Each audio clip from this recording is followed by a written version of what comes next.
Hello, friends. We tend to regard history with a certain learned reverence. Dates, congresses, great battles, stern faces in textbooks. But honestly, behind the scenes of all these monumental events, there often lay an entirely unfiltered absurdity. Life is truly the best screenwriter, and the plots it sometimes presents are far beyond the imagination of any Hollywood director. Today, we've gathered a new anthology of incredible yet absolutely real facts for you. You will learn how an ordinary Dutch unsuccessful artist managed to sell Hermann Goering a fake painting, how a shrewd fellow legally transferred the Yates building to his name in just 10 minutes, and how a 15-year-old student from Detroit managed to construct a real nuclear reactor in his mom's shed. It's going to be, as always, very interesting. Don't forget to like and leave a comment. Get yourself comfortable, brew some tea or coffee. Let's get started. Story number 1. The postman who built a perfect palace from stones found on the road. So, picture France at the end of the 19th century, a small village called Rêve. Silence, roosters crowing, the scent of wildflowers, and endless work. Ferdinand Cheval was a completely ordinary village postman. Can you picture him? A satchel across his shoulder, dusty shoes, a daily route stretching 30 kilometers. Every morning was the same. Letters, newspapers. Good morning, madam. How is the harvest, sir? Day in and day out, life seemed meticulously planned to the minute, but in Ferdinand's mind, there was his own world. By the way, he wasn't even an architect in any way. But one day, while walking along his usual path, his foot caught on something peculiar. He looked down and saw a stone, but not just any regular boulder. No, it was limestone of astonishing, whimsical shape. Something stirred within him. Cheval picked it up, then another one, and another. By evening, as he returned home, he wasn't just walking, he was carrying an entire handful of treasures.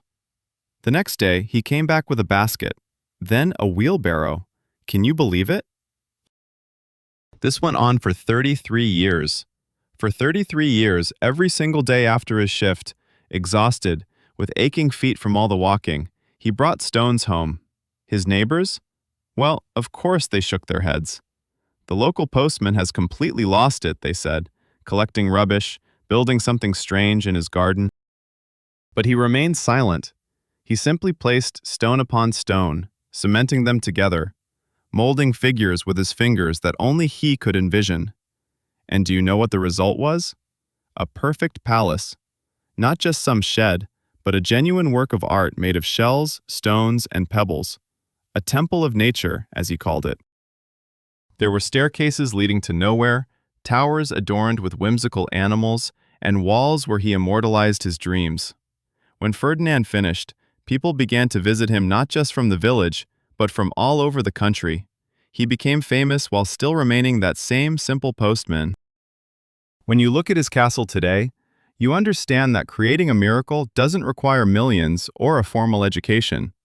You simply need to see beauty where others see merely road dust, and have the patience to carry the first stone home. So, can you smell that scent of ancient limestone and determination? This is just the beginning. Friends, we dedicate a significant amount of time to fact-checking. All primary sources will be included in the description, but if you happen to find an error in the story, please let us know in the comments. We will double-check the facts and be sure to correct ourselves in the next episode, giving you a shout-out. Now, let's continue. Story number 2. How an entire army turned into potato strategists. Did you know that sometimes victory doesn't require cannons, swords, or even serious intentions? Honestly, if someone tried to make a comedy about one of the naval battles during World War II, it would be deemed too ridiculous even for Hollywood. But facts are stubborn things. Imagine an ocean, night, fog, so quiet that you can hear the heartbeat of a sailor. An American destroyer is patrolling the calm waters somewhere around the Solomon Islands. Silence, boredom, tea in mugs growing cold. Suddenly, a silhouette appears. From the darkness, like a ghost, emerges a Japanese submarine right in their path. Can you picture that? Huge, black, predatory. The crew of the destroyer freezes. What to do? The Americans realize there's no time to turn around. They can't sprint to their guns. Loading torpedoes would take an eternity. And in this completely absurd situation, one of the sailors on the deck grabs the first thing that comes to hand. And do you know what they had on board? Whole crates of premium potatoes. Well, then the real madness began. The Americans started throwing potatoes directly at the Japanese sailors who were just spilling out onto the submarine's deck. You get it? Potatoes flying through the night, slamming into the hulls, landing on the enemy's heads. And what does the submarine's crew do? In complete darkness, they thought these weren't vegetables, but the latest Japanese hand grenades. Just imagine the horror of the enemy. In the dark, grenades are whizzing by that strangely splat and don't explode. The Japanese, in a panic, dashed to their stations, began an emergency dive to escape the potato bombardment. Their submarine submerged, and the destroyer slipped by, saving both lives and the vessel. The Americans stood on deck, clutching the last tubers, probably laughing so hard that the whole area could hear them. Isn't it a miracle? How clever to think of that. Sending a submarine to the bottom with a meal. By the way, this incident became a genuine legend among sailors. It went down in history as an example that, in any situation, even the most hopeless, if you have imagination and a crate of potatoes, you are a victor.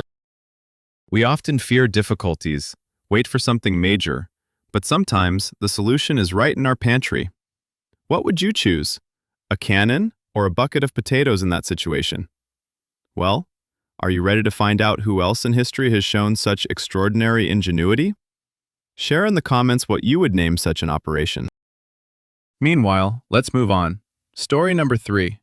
An artist who painted the truth right under the nose of tyranny. Have you ever thought that the most powerful weapon isn't always a gun or even a sharp tongue? Sometimes it is an ordinary pencil, but not in the hands of a free-spirited creator, rather in the grasp of a prisoner who has nothing to lose. Imagine hell on earth. A concentration camp where every day, every hour, is saturated with fear. Mikhail Sokolov, a gifted artist, found himself there, behind barbed wire. And what could he possibly do? It seemed impossible to even think of drawing, when every slight movement could cost him his life. But listen closely. The camp commandant, a ruthless man, nearly devoid of emotions, possessed one, shall we say, weakness. He cherished his own grandeur. When he learned that there was an artist among the prisoners, he commanded him, "Draw the leaders, depict them as if they were gods, as magnificent victors." Mikhail faced a choice, refuse and vanish, or comply with the tyrant's orders. He chose the extraordinary path. He began to create portraits of the leadership, one after another. Faces brimming with drama, steely gazes, immaculate uniforms. The camp commandant was thrilled. He gazed at the paintings that Mikhail crafted stealthily, often on scraps of paper or even on pieces of plywood, and felt like the master of the universe. He praised the artist, gifted him a little more bread, and occasionally allowed him to work in warmth. Yet no one, listen closely, none of those uniformed individuals noticed the most essential detail. Mikhail was a genius of nuance. On those portraits, where the leaders looked down upon the world, in the folds of their uniforms, in the shadows behind them, in the barely perceptible fissures on their faces, he concealed the truth. He illustrated eyes reflecting suffering, hands reminiscent of the anguish of prisoners, and even the camp's barbed wire woven into the patterns of their epaulets. This was a visual code that only the inmates understood. For the commandant, these were triumphal paintings, while for the prisoners, they were a hymn of resilience. It was a game played on the edge of a precipice. Mikhail risked everything each day, every moment. Can you imagine the steely resolve required to gaze into the eyes of one's tormentor and smile while portraying his grandeur, hiding within each brushstroke all that the tyrant wished to erase from people's memories? He survived. Can you believe it? He endured it all and emerged into freedom, leaving behind not mere paintings, but evidence that even in utter darkness, the human mind is capable of creating light. His art became a symbol of the idea that truth cannot be locked away behind fences, even when you are painting it right before the eyes of those who seek to destroy it. Well, admit it, that gives you chills.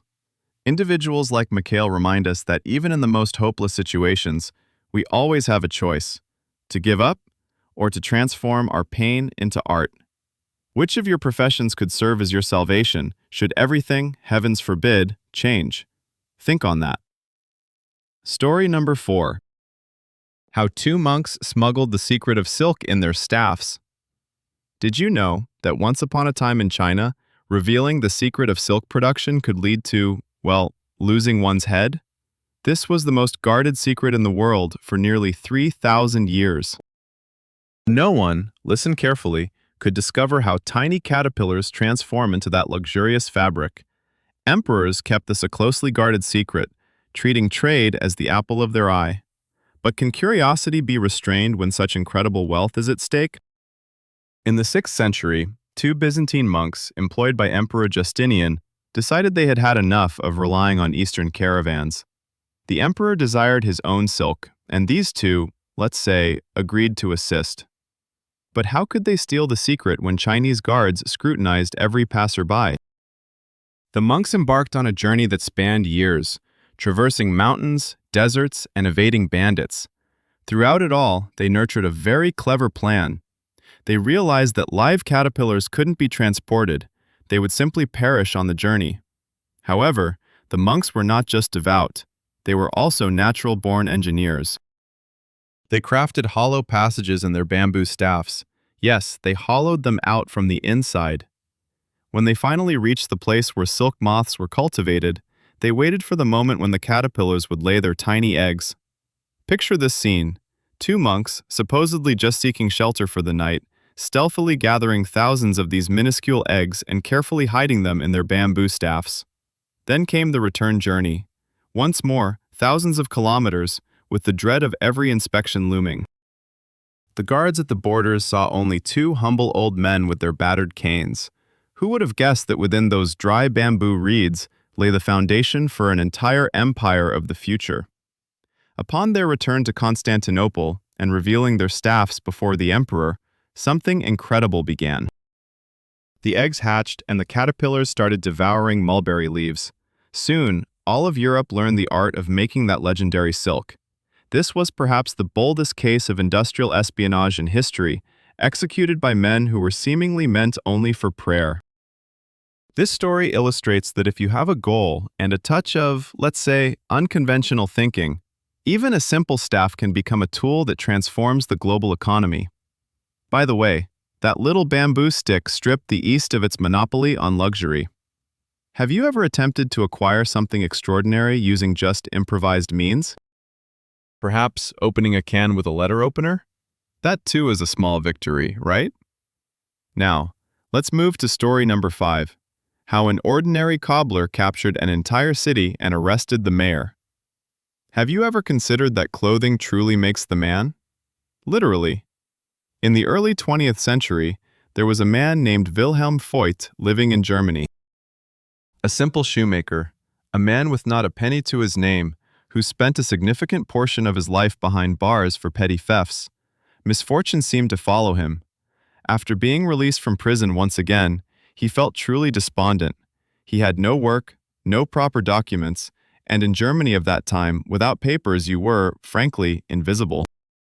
One day he was strolling down the street when he spotted an old thrift shop with a pre-owned uniform of a Prussian army captain, worn but impressive, complete with epaulets and some medals.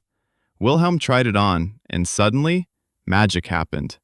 In the mirror, what is reflected is not a former convict, but rather an officer before whom any official would stand at attention. And then, a thought struck him. What if I play a little game? Listen closely. This could be the perfect plot for an adventure film. Voigt donned his uniform, stepped out onto the square by the train station, seized a couple of genuine soldiers passing by, and commanded them with flair. "Follow me. We have a secret mission." The soldiers, upon seeing the captain, didn't utter a word. They stood at attention, saluted, and followed him obediently, like little lambs. Off they went to the town of Köpenick. They arrived at the town hall, where Wilhelm walked in, exuding confidence as though he were the Kaiser himself, and announced to the stunned mayor, "You are under arrest by order of the higher command." The mayor was taken aback, his eyes wide open, starting to demand documents. Foyk simply furrowed his brow and stated, "I have an order, and I have no intention of arguing." And you know what? The mayor believed him. He voluntarily handed over the keys to the safe, allowed himself to be arrested and taken away in a vehicle. Foyk calmly collected the town's treasury, which, by the way, contained a considerable sum of money, and set off for the train station. The soldiers remained to guard the building, awaiting further instructions, while the mayor sat in his cell, pondering what he had done.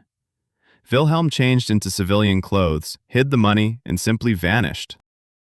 He was later caught by chance. However, when all of Germany learned of this incident, people were rolling with laughter. The authorities were ridiculed to such an extent that even the Kaiser himself, it is said, appreciated the irony of the situation, eventually granting clemency to the captain. You see, the entire bureaucratic system, all the order, all those officials, crumbled before one man in a worn uniform, because no one dared to question the authority of the uniform. We are often taught to respect statuses and ranks, but this story stands as the best evidence that sometimes, behind a facade of greatness, hides an ordinary shoemaker. The key is the belief in what you are doing, and, of course, a well-timed donning of the uniform. Now for story number 6, the man who wielded control over the weather with the help of 12 live leeches. Have you ever tried to predict the weather by looking not at your smartphone, but at a jar of leeches? Seriously. In the mid-19th century, there was such a person, Dr. George Mary Ozer. Imagine the English coastline, perpetually stormy, ships crashing against the cliffs because no one knew when disaster would strike. Ozer was not just a physician, he was obsessed with the idea of anticipating the onset of storms. He invented a device he called the atmospheric predictor. This was a genuine time machine, but for nature. At the center was a round structure surrounded by 12 glass bottles, each housing a leech. Yes, an ordinary leech. Each was attached to a tiny chain connected to a small hammer. As soon as a leech sensed an impending drop in pressure indicating a storm, it would start to thrash about and emerge from the water, pulling on the chain. The hammer would strike a little bell. Can you imagine that sound? In the doctor's room, suddenly in the middle of the night, the first bell would ring, followed by the second and third. When a real orchestra began, it meant it was time to rush to the port and warn the sailors. "Men, leave now, there will be trouble." And, honestly, it worked almost flawlessly. The doctor set up his device, and throughout the year, he never missed a significant storm. The bells would chime, and people were saved. But do you know what's amusing? His fellow scientists looked at his invention, twirled their fingers at their temples, and said, "George, what are you thinking? Leeches? Bells? This is ridiculous." They simply dismissed his invention, locked it away in a dusty corner, and forgot about it for 100 years. If only they had heeded these living barometers, how many lives could have been saved? Now, this device resides in a museum, still functioning. Can you imagine? We spend billions on satellites, on supercomputers, yet someone in the 19th century solved the problem with a dozen leeches and a couple of copper bells. Isn't that ironic? We often search for answers in complex solutions, that we fail to notice the clues right under our feet. By the way, have you ever experienced coming up with a brilliant idea only to be ignored because it seemed too strange? It's frustrating, isn't it? But don't worry, time puts everything in its place. Story number 7. How a ridiculous typo on a map created a city that became a reality. Have you ever thought that a simple mistake, like an extra letter or a missing comma, could alter geography? Honestly, cartographers are serious folks, but even they sometimes make blunders.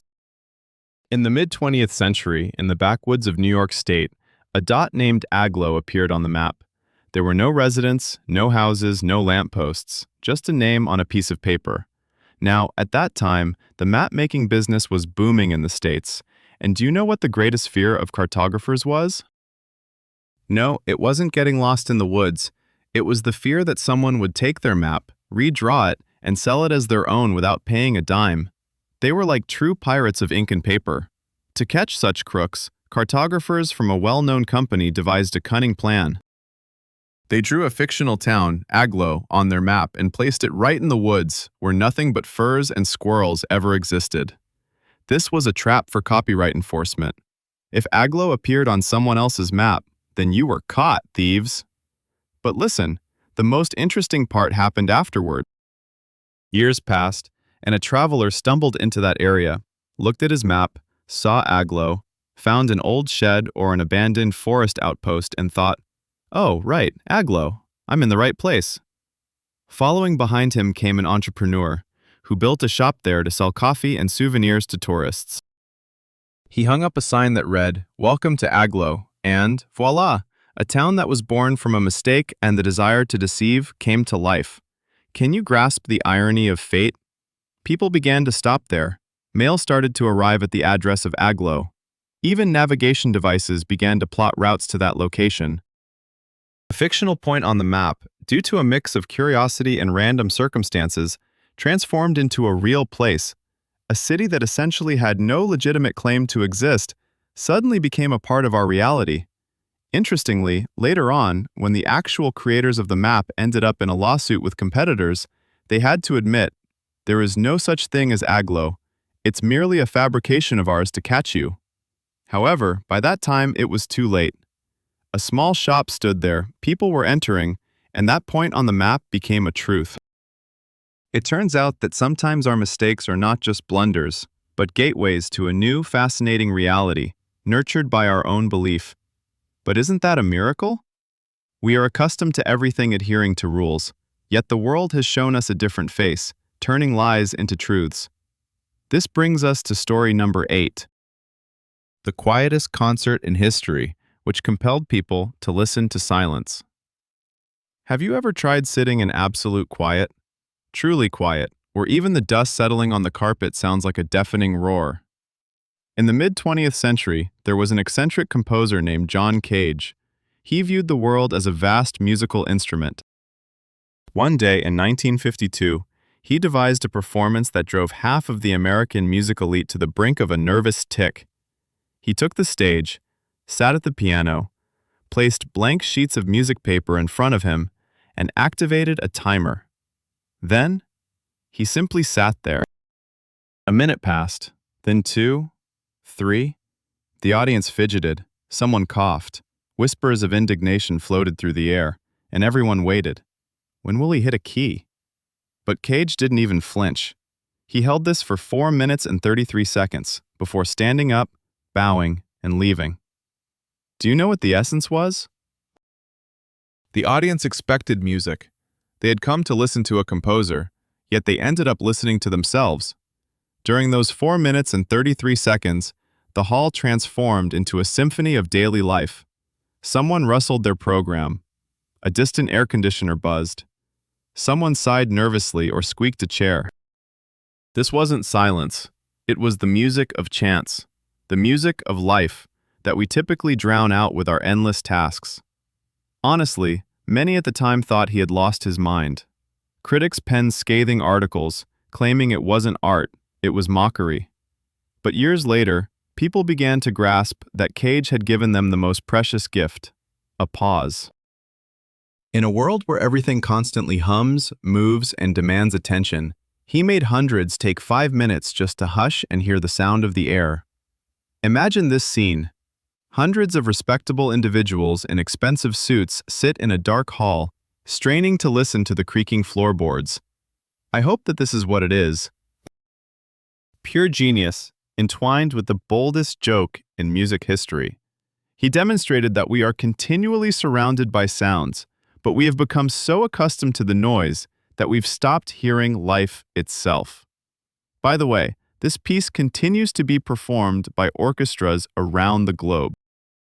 And every time, there's someone who complains about having wasted their time, and someone else who leaves the concert with a completely different perspective. Story number 9. How the Queen of Pirates retired with pockets full of gold. Have you ever heard of a woman who commanded a fleet larger than the entire army of some country, yet managed to walk away victorious? Forget about films with treasure chests and one-legged captains. In the early 19th century, somewhere in the waters of the South China Sea, there lived a lady named Qing Shi. She was not just any rebel. She was a true queen, whose fleet consisted of, believe it or not, 80,000 people. That's like a whole city on the water. Massive junks with crimson sails, hundreds of captains, thousands of sailors, all subject to one woman. They had their own laws, regulations, and even social support for those injured in battle. Can you imagine the level of organization that would make any modern business coach green with envy? She instilled fear in all the coastal cities, pillaging ships right before the eyes of the local authorities, and no one, hear this, no one could confront her. But the most fascinating part isn't the piracy itself. The real intrigue began when the Chinese government realized that fighting her was futile. They attempted to send a navy, tried bribing her men, but Qing Shi was too clever. Eventually, the government decided to negotiate. Yes, picture this. High-ranking officials, dressed in heavy silks, sitting down at the negotiation table with a woman for whose head they had, just yesterday, offered mountains of silver. And do you know how this spectacle ended? She made demands so bold that the officials had no choice but to agree. She asked for total amnesty for herself and her crew, the retention of their plundered wealth, and the right for her captains to hold military positions in the government. And they concurred. Can you imagine the audacity? Not only did she emerge unscathed, but she also exited the business with honors, wealth, and status. She opened a gambling house, lived comfortably into old age, and, if the chronicles are to be believed, led a life many kings could only dream of. Without any duels, without betrayal, she simply made the deal of her lifetime. While other pirates often ended their careers at the gallows or somewhere in the cold ocean, she merely laid down her weapons and walked into the sunset, keeping everything she had fought for. It's incredible, isn't it? A woman who broke the very system, made the rulers of a great empire play by her rules, and won without having lost a thing. Story number 10. How a ginger cat ruled an entire city for 20 years without taking bribes. Have you ever looked at a ballot and thought, there's really no one to vote for? But you know, those dignified individuals in matching suits with their perfect smiles and endless speeches that put you to sleep. We tend to sigh and check the box for the one who annoys us just a little less. But the residents of a tiny town decided they had had enough, and their choice was so ridiculous that it would go down in history. Imagine Alaska. The year is 1997, in the small town of Talkeetna. It's a harsh, snowy place where bears sometimes outnumber people. The population is only about 900. Everyone knows each other by sight. There's a quiet stillness, the crunch of snow underfoot, and the warm glow from the windows of local eateries. As election day for mayor approaches, people look at the list of candidates and realize they feel utterly disheartened. None of the politicians inspire even the slightest enthusiasm. Arguments in the local store heat up. Then, one shopper looks down and notices a box. An ordinary cardboard box that someone had left right at the supermarket entrance. Inside, a bunch of kittens are waddling about. One of them, a bold orange one with a stubby tail, gazes at the people as if he already knows how to solve all their problems. They named him Stubbs. At that moment, someone comes up with a completely outrageous idea. What if they wrote the name of this furry little creature on their ballots? Just a hilarious protest vote, so to speak, to demonstrate to the politicians their true position. People began to share the idea with one another. Let's vote for Stubbs, they said. Election day came and went. The commission began to tally the votes. 1 vote for the cat. 2, 3, 10. And you know what? By the time the counting was done, it turned out that the scruffy orange cat had won a resounding victory. An absolute majority of the townspeople elected a pet that couldn't even open a can of food as their leader. Stubbs became the honorary mayor of Talkeetna. Do you think this was just a one-time joke? Not at all. He had an official office right on the counter of the same store where he was found. The mayor's work schedule was strict yet fair. Mornings were dedicated to patrolling the premises and checking the quality of fresh milk. During the day, he would nap on the warmest sweaters in the clothing department, and every day at precisely 4 o'clock, the mayor had an important meeting at the nearby cafe. The waiter would bring him a glass for a margarita, filled to the brim with water and a sprinkle of catnip. Stubbs would lap up his cocktail while graciously accepting scratches from his constituents. And remarkably, this cat turned out to be the best economic strategist in the town's history. When word about their furry politician spread across the country, a flood of tourists poured into Talkeetna.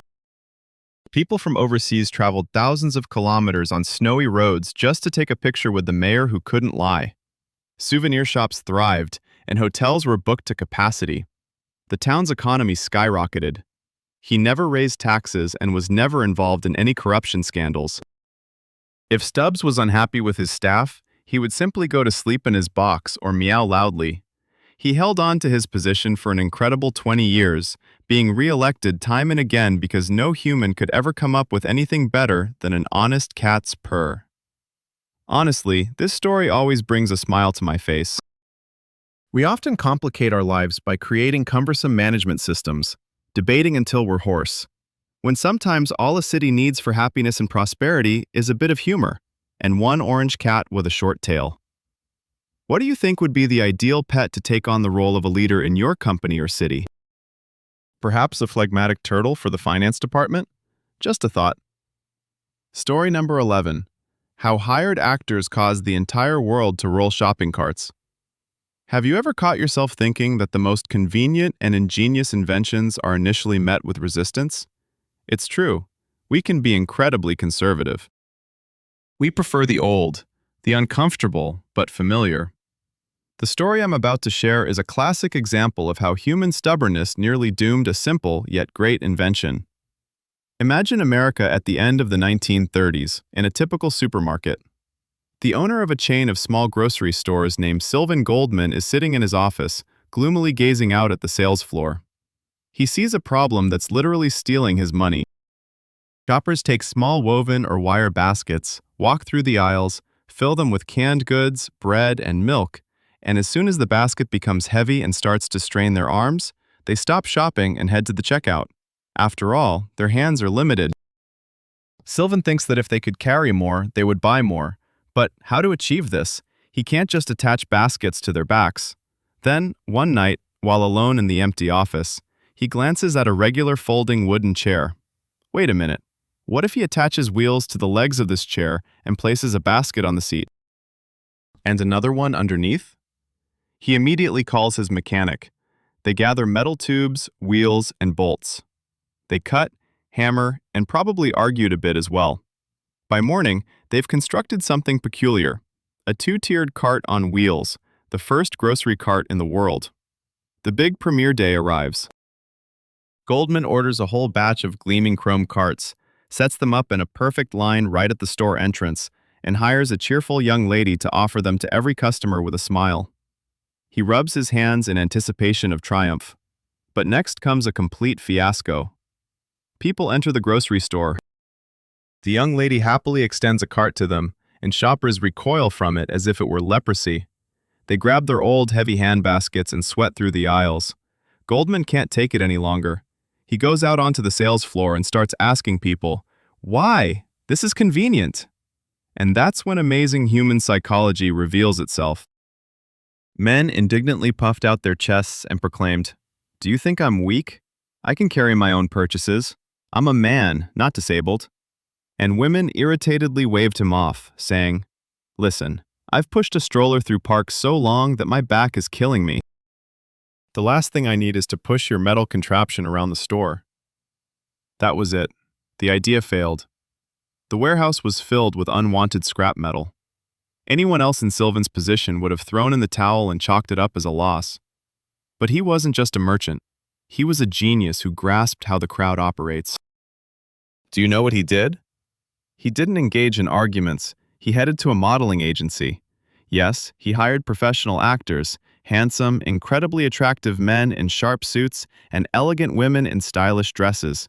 He paid them well merely for spending the entire day wheeling around his store with those very carts.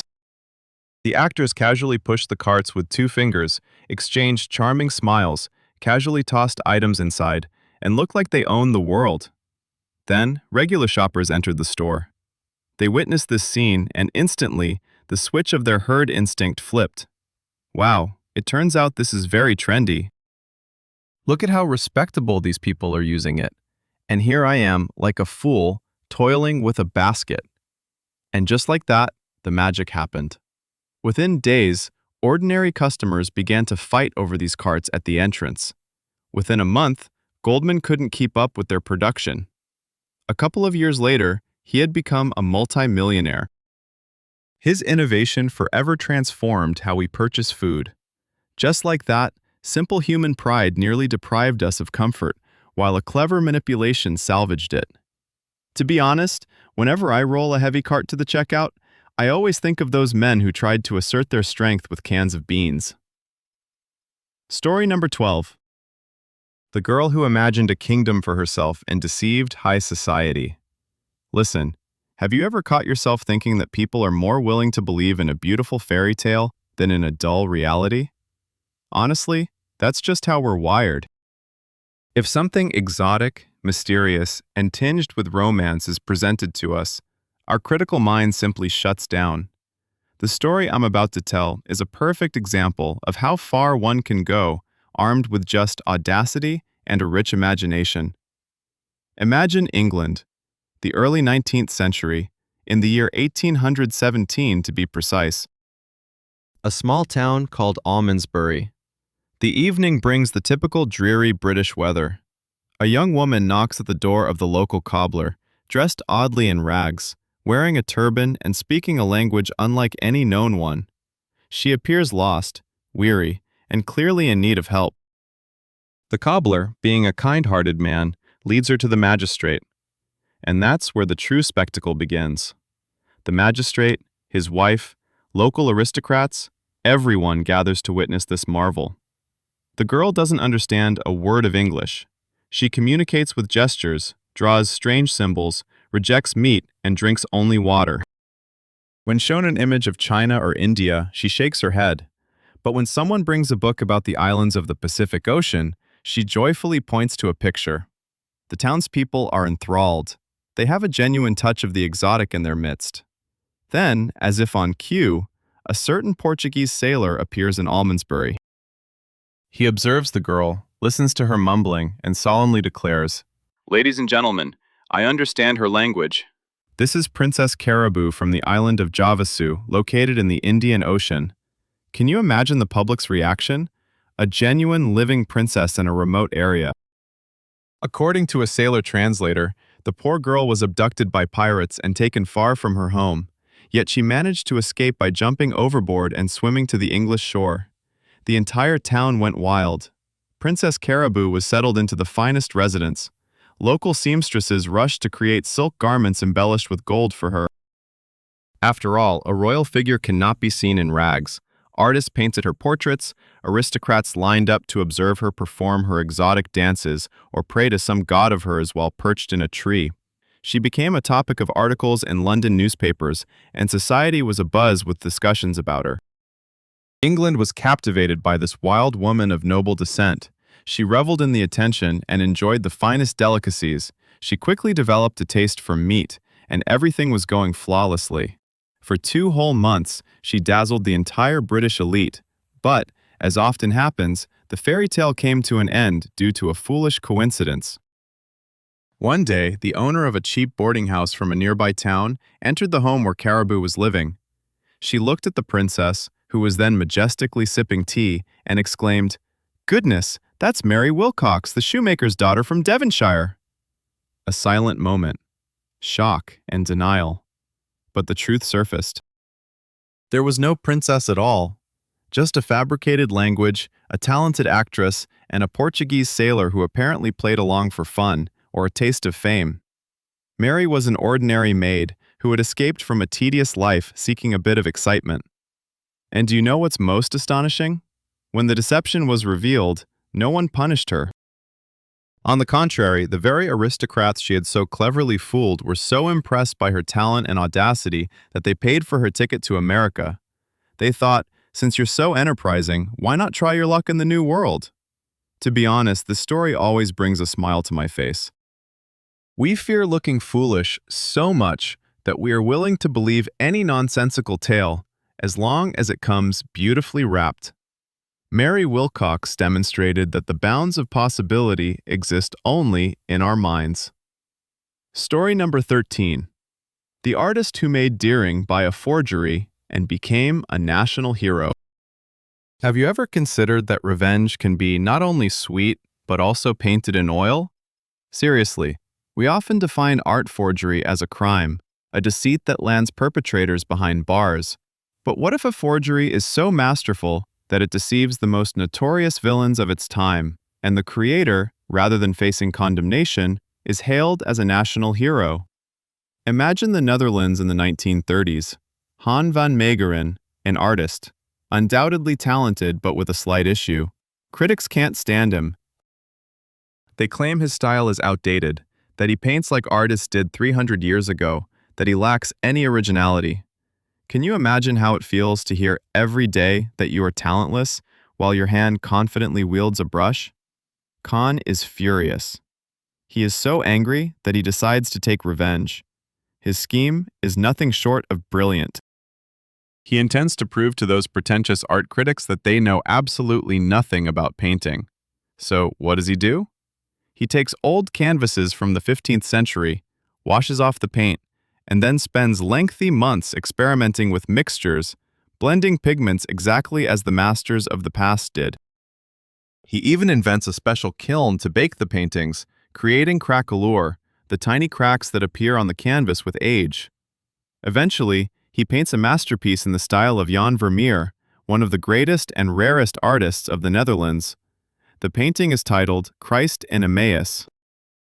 Khan submits it to one of the most respected experts of his time. And do you know what happens? The expert gazes at the canvas, tears up with joy, and proclaims to the world, "This is a masterpiece, the finest work of Vermeer we have ever found." Van Meegeren is ecstatic.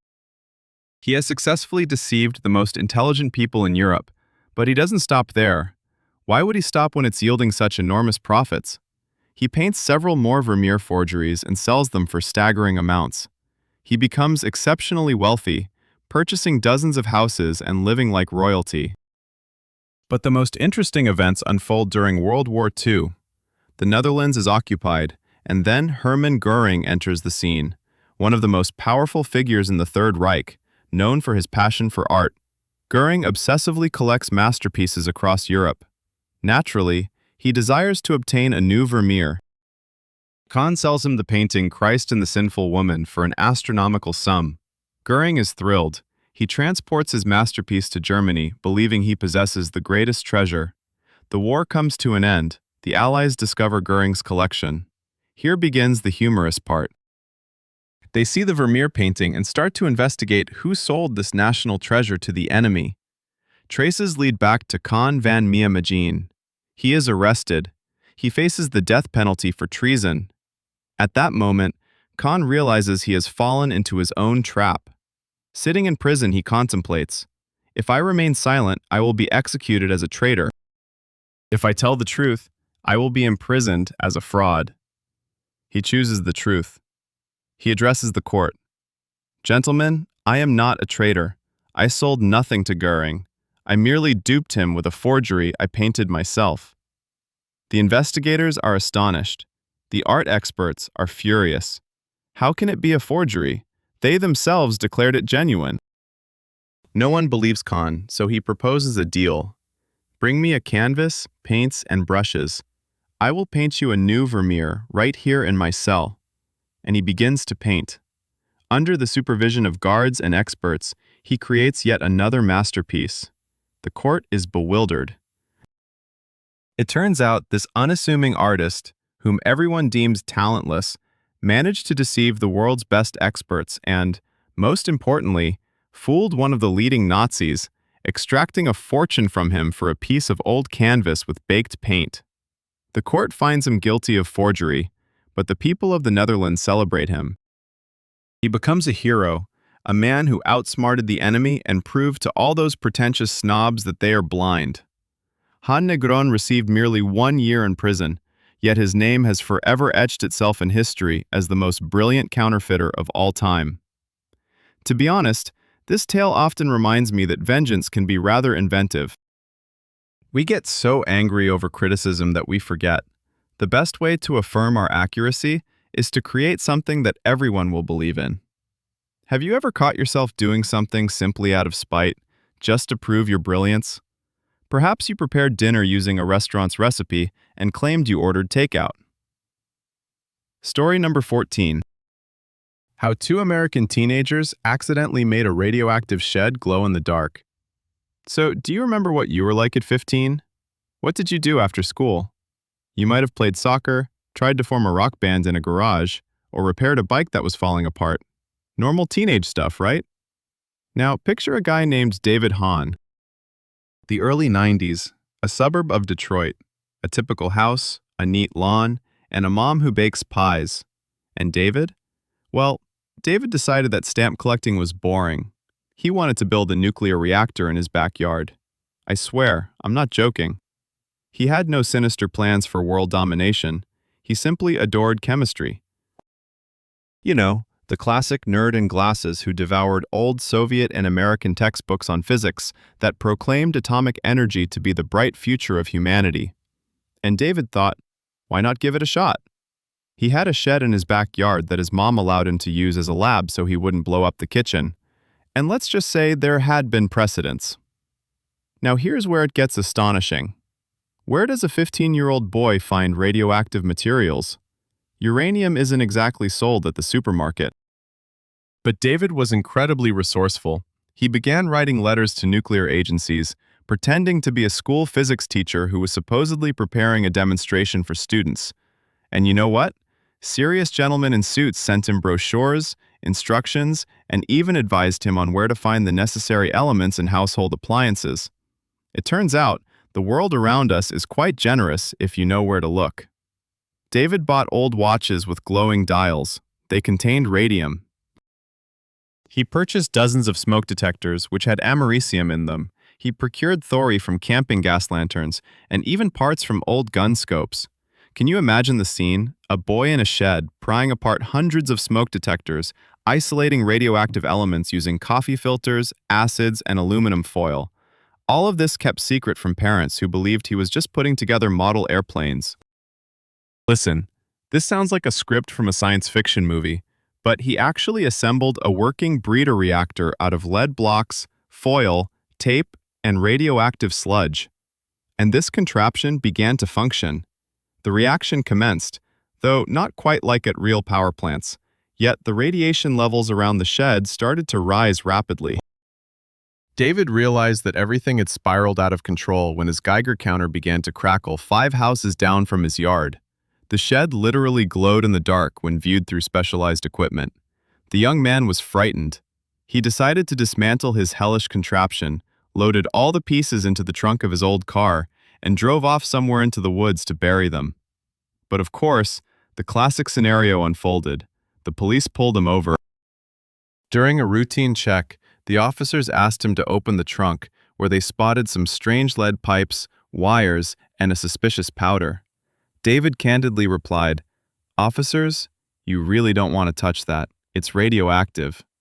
You should have seen the expressions on those cops' faces. They called in the SWAT team, environmental services, and people in hazmat suits. The entire quiet suburb was cordoned off. His mother's shed was taken apart, board by board, packed into steel barrels marked with radioactive hazard labels, and transported to a specialized dump in the desert. The neighbors were astounded. His mother was horrified, while David became a legend. The Environmental Protection Agency later calculated that the radiation level in the shed exceeded normal limits by 1,000 times. And all of this was accomplished by one stubborn schoolboy armed with just a couple of $100, curiosity, and a chemistry book. Honestly, this story always elicits mixed feelings in me. On one hand, it's sheer irresponsibility, but on the other hand, just imagine the potential hidden in the human brain if directed in the right way. Story number 15. How a hapless bank clerk created the strangest currency in the world. So, have you ever pondered how fragile our financial system is? We're accustomed to gold, paper bills, plastic cards, and now even to invisible numbers on our phones. It seems like money is something unshakable, backed by laws, safes, and the stern faces of bankers. But the tale I'm about to share demonstrates that sometimes an economy can hinge on honesty, coincidence, and a piece of old leather. Imagine Ireland, the late 70s of the 20th century, 1970 to be precise. The country was facing a banking crisis, not due to any collapse on Wall Street. No, it was simply that bank employees decided to go on strike. They demanded wage increases, management resisted, and ultimately, all the banks in the country locked their doors for half a year. Pause for a moment and grasp the magnitude of the disaster. For 6 months, not a single person or business could deposit money, withdraw cash, or cash checks. All ATMs, though they weren't what we consider modern ATMs, cash registers, and vaults, were inaccessible. The country was left without its financial lifeblood. Cash on hand quickly vanished under mattresses. Trade was supposed to falter, shops to close, and people began to barter potatoes for shoes. But the Irish are a stubborn and resourceful people, and that's where the real intrigue began. What do you think they did when real money ran out? They started drawing their own. Picture this: a typical Irish dad. In the evening, the owner of a bar, let's call him Patrick, stands behind the counter. A farmer walks into a pub, orders a pint of beer, but has no way to pay. He says, "Pat, listen, I have 10 cows in my barn. Tomorrow, I'll deliver the milk. Just write me a note on a napkin stating I owe you £1. I'll sign it and bring you the money tomorrow." Patrick takes a regular paper napkin, writes, "I, the farmer, owe the pub £1, dates it, and has the farmer sign it. And just like that, the napkin becomes currency. The next day, Patrick goes to the butcher for sausages. He has no cash, so he gives the butcher that same farmer's napkin. The butcher knows the farmer. After all, it's a small town. And he says, "Ah, Jones, yes, he has excellent milk. I trust him." He accepts the napkin as payment. The butcher then gives that napkin to the baker for bread, the baker to the schoolteacher for lessons, and so forth. It may sound ridiculous, but during a 6-month strike, Ireland shifted to an economy based on bits of paper, napkins, the back of envelopes, and even pieces of cardboard. So-called I owe us came into circulation, meaning I owe you. People wrote them on anything available. Once, in Dublin, someone exchanged a piece of dried cowhide with a burned denomination and the signature of a well-known local trader. Who guaranteed these funds weren't counterfeit? No one did. The pubs and shops acted as the guarantors. If the pub owner, who knew everyone in the area, accepted your note, it meant your reputation mattered. Pubs became unofficial centers of the country's banking system. People went there not just to drink, but also to cash their neighbors' napkin checks. The economy didn't just survive, it thrived. When the bankers finally reached an agreement with the unions and reopened their doors after 6 months, they expected to find chaos, ruin, and crowds of angry people. Instead, they were met by folks with suitcases stuffed with napkins, beer coasters, and wallpaper scraps covered in millions of signatures. Bankers had to spend months untangling this web to convert the grassroots scribbles into actual pounds. And you know what? Almost all debts were settled. The level of fraud turned out to be negligible. This story always amazes me deeply. We often think of the economy as complex charts and gold reserves, but it turns out that real money is simply the trust people have in one another. Have you ever lent someone money on their word without signing any papers? Did you get your money back? Now, story number 16. How an entire city panicked just by looking at their cars from a different angle. Have you ever noticed how easily our minds can deceive us? Seriously, we tend to trust our eyes completely. If I can see it, then it must exist, right? But the story I'm about to share shows that sometimes the issue lies not in what we see, but in how we see it. Let's take a trip to America. It's spring, 1954, in the city of Seattle. It's a beautiful time. Huge, shiny chrome cars roll down the streets. Jazz plays on the radio. Life flows steadily and calmly. On a beautiful April morning, an ordinary suburban resident steps out to his car, ready to drive to work. He wipes the windshield with a cloth and suddenly freezes. There are tiny pits on the glass, little dimples resembling craters, as if someone had shot at his vehicle with a microscopic gun during the night. He frowns and calls over his neighbor. The neighbor approaches, shakes his head, and then goes to check his own car. And lo and behold, his windshield has the exact same craters. The men call the police, claiming that vandals are at large, damaging property. The police respond to the call, but by that evening, the station receives 10 more such reports. The following morning, there are 100 calls. By the end of the week, the police are overwhelmed, as the phones ring off the hook incessantly. People from all over the city report mysterious damage to their windshields.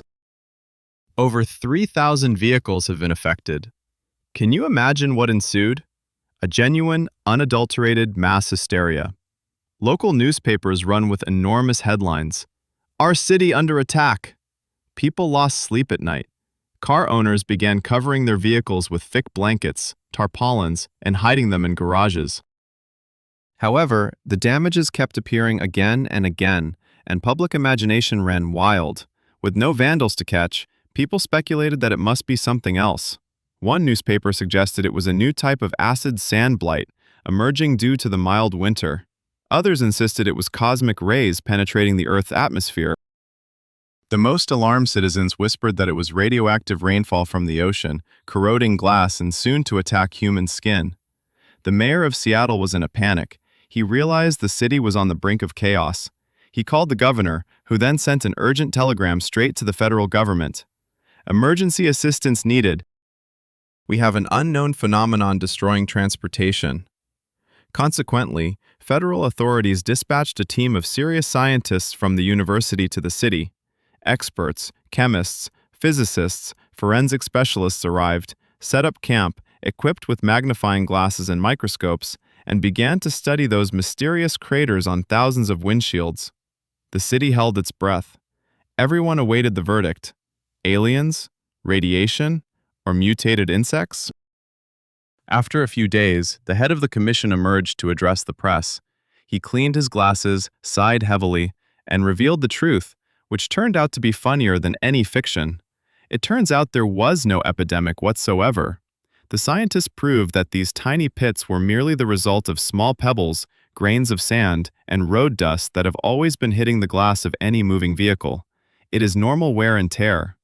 Those dimples had been there forever, last month, last year, 10 years ago. But why hadn't people noticed them before? The answer is remarkably simple. Typically, drivers look through the windshield at the road, the traffic lights, and other people. But once the newspapers reported that someone was damaging windshields in the city, people took to the streets, and for the first time in their lives looked not through the glass, but at the glass itself. Their focus shifted a mere couple of dozen centimeters closer. Naturally, they noticed the dust particles, scratches, and those tiny microscopic dents that their minds, alarmed by rumors, exaggerated into a catastrophe. People frightened themselves with something that had always been in front of them. The moment scientists clarified this phenomenon on the radio and in the press, the epidemic ended at the exact same moment. The dents stopped appearing because people simply calmed down, got behind the wheel, and began looking at the road again. Honestly, this is one of my favorite stories. It brilliantly illustrates that problems sometimes exist solely because we are focusing on them too intently. Just shift the focus, and the catastrophe transforms into ordinary road dust. Story number 17. The man who sold the largest skyscraper in 10 minutes. Have you ever considered how trusting we can be when we see a beautiful piece of paper with an official seal? Seriously, that paper is merely a slice of wood that has been processed. Yet, add a few flourishes, and the signature of a notary, and we're ready to hand over the keys to our own apartment. The story I am about to tell is a tribute to human bureaucracy and how easily it can be exploited with a bit of audacity and a ballpoint pen. This took place not in some hairy Wild West years, but quite recently, in the late 90s, to be precise, in 1998. Imagine New York City, the Empire State Building. 381 meters of steel, glass, concrete, and pure grandeur, one of the most iconic and expensive structures on the planet. How difficult do you think it would be to steal such a colossal edifice? You might assume that an army of lawyers, international accounts, offshore setups, and years of preparation would be necessary, right? But that's not the case. It turned out that only a journalist with a very peculiar sense of humor was needed. His name was William Nishimota, and he worked for a popular newspaper in New York City.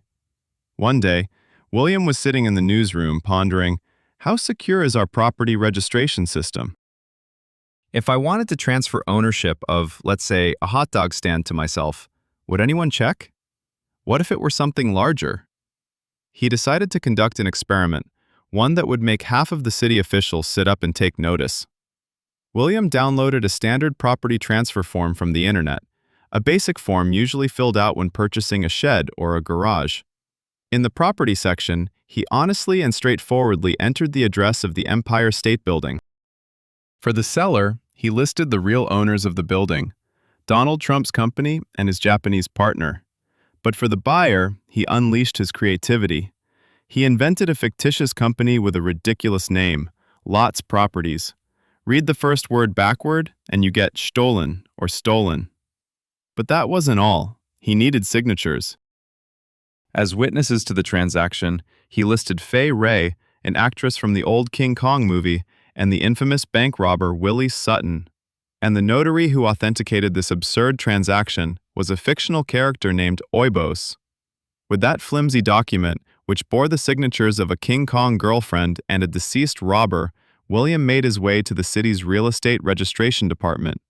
He waited in line, approached the window, flashed a charming smile at the weary clerk, handed over the paperwork, and paid the fee, something around $250.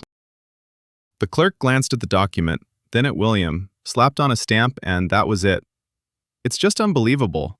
Within the next 90 minutes, the Empire State Building officially belonged, according to all city records, to a fictitious company called Ukradina Properties. 380 meters of concrete changed hands simply because no one in the city system bothered to read what was actually written on the form. The system operated automatically. There's the paper, there are signatures, whether real or forged, and there's a fee paid, so the transaction is legitimate. William, of course, didn't attempt to collect rent from the thousands of offices. The following day, his newspaper hit the stands with a massive headline on the front page, "We stole the Empire State Building." The journalists meticulously documented the entire process, attached copies of the documents, and returned ownership rights to the true owners. You should have seen the panic at New York City Hall. Officials were tearing their hair out. It turned out that their touted computerized registration system didn't check names or verify signatures at all. After this article, the city had to urgently amend the laws, introduce new security measures, and hire a host of people to verify documents. Frankly, this story always gives me a nervous chuckle. We place so much faith in systems, in computers, in intricate processes, yet often it boils down to one tired person with a stamp who simply can't be bothered to read the fine print. Story number 18. The man who hacked the roulette system using dust and a stopwatch. Have you ever dreamt of outsmarting a casino?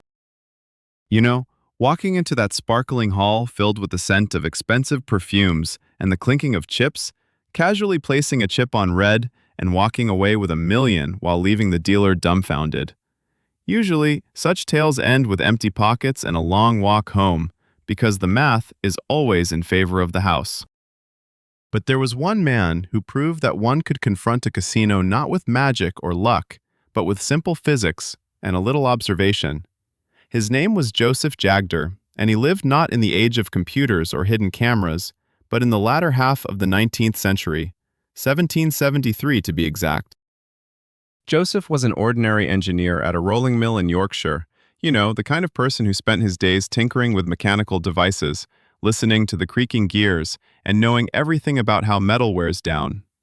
One day, while enjoying a pint of ale, he thought, you know, roulette is just like one of those machines. It has an axis, a wheel, and pockets. No machine in the world, no matter how perfect, can operate forever without faults. There's always a microscopic tilt, a scratch, or a speck of dust that causes it to spin just a bit unevenly. Jagger grasped this brilliant insight.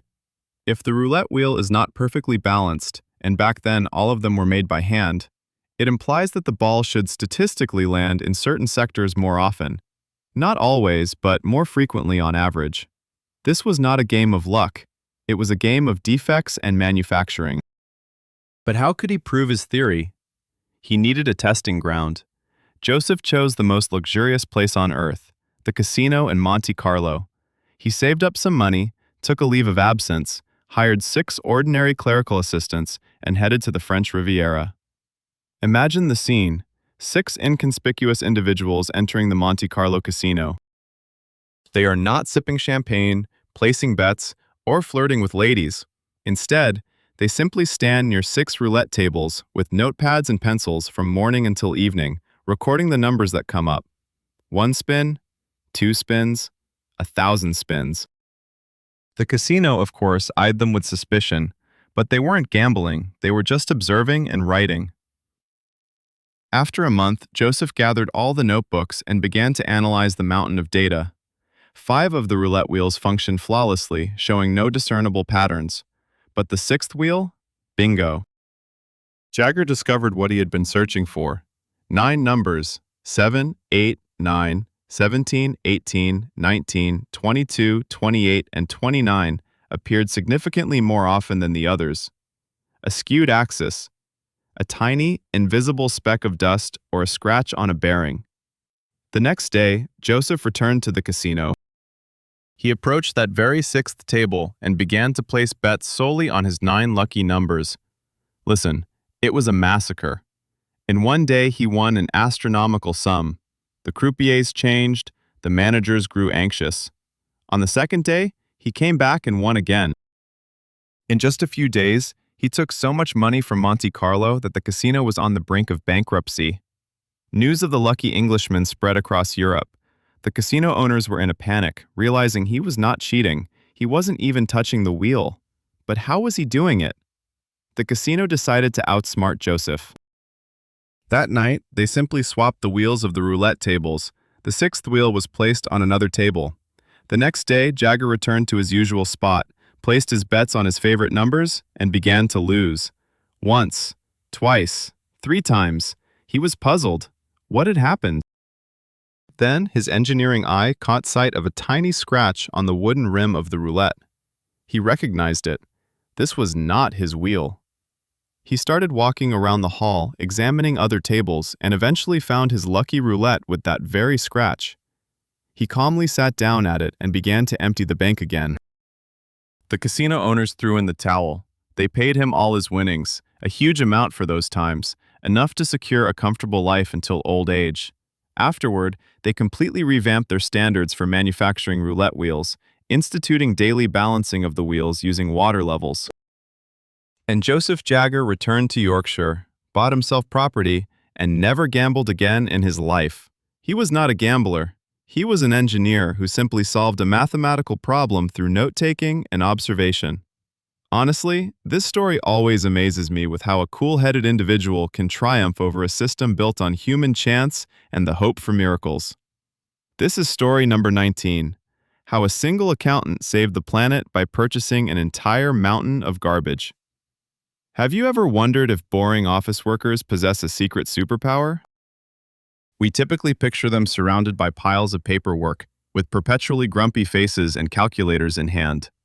But here's a tale about Leonard Knight, a man who proved that if you have a dream and belief in goodness, even a regular dump can become, let's say, divine.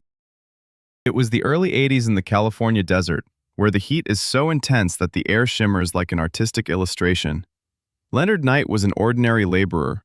One day, quite unexpectedly, he decided he needed to celebrate love. but not with mere words. No, he aimed to construct something monumental that the entire world would witness. He resolved to create a gift for God. Can you imagine the scale? He found a spot in the sun-scorched earth where an old dump once lay.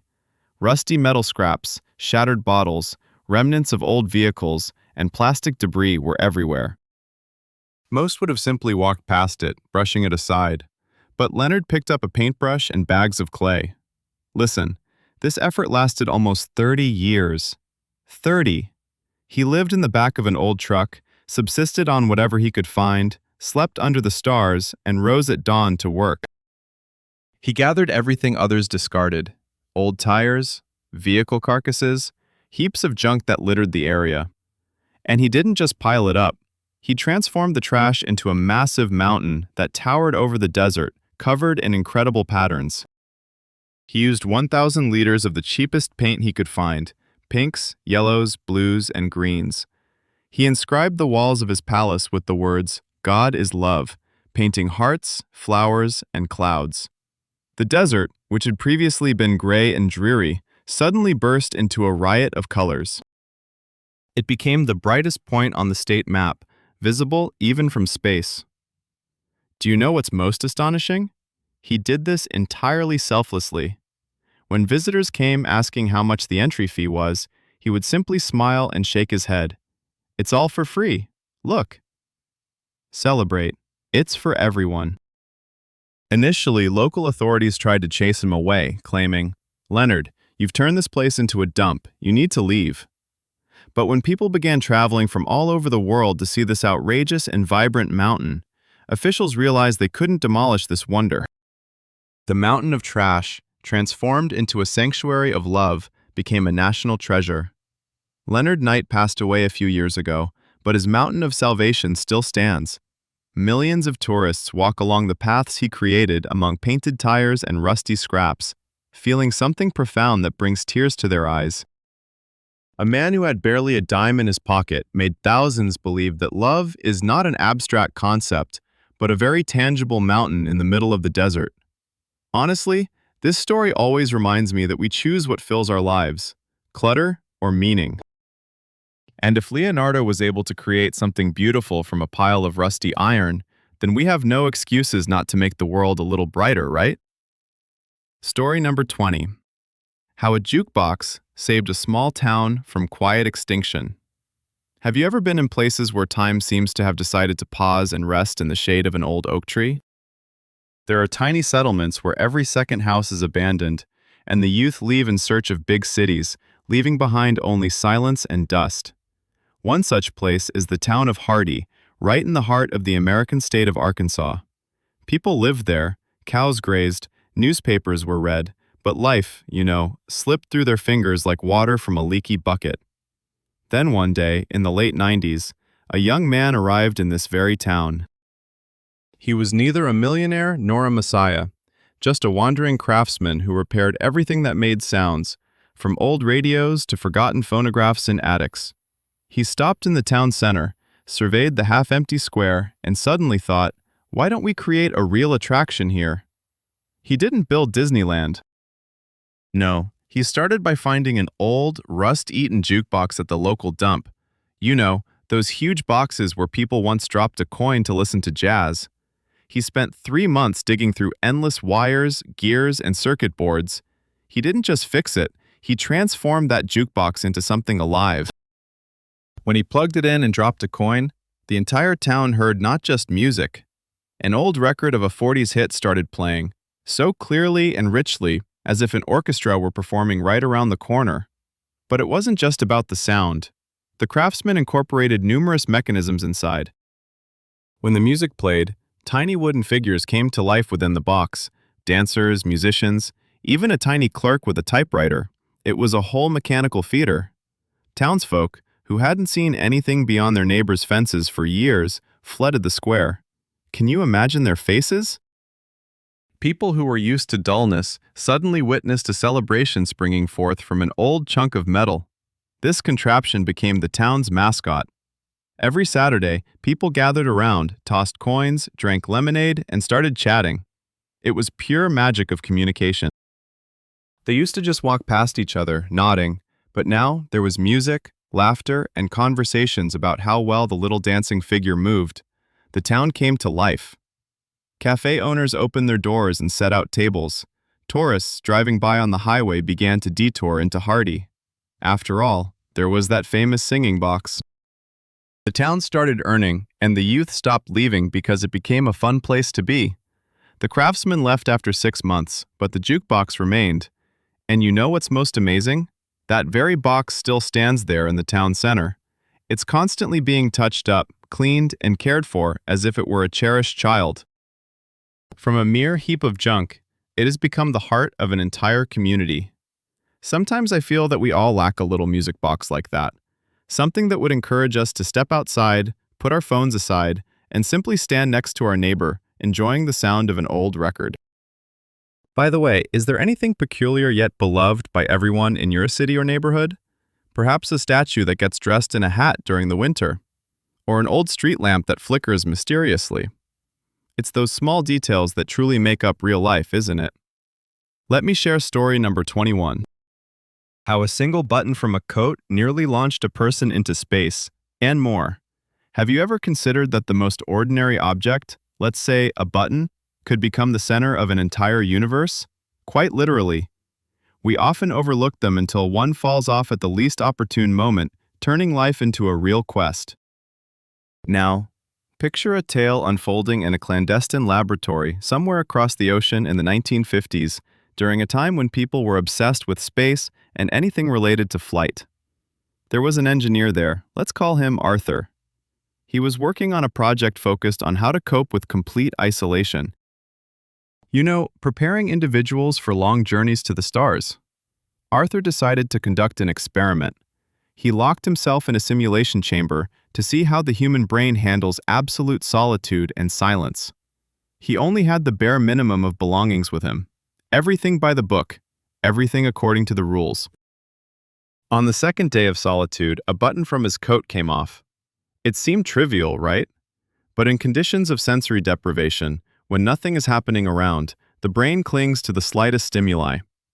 Arthur stared at that button, then at the thread that remained, and he began to spiral.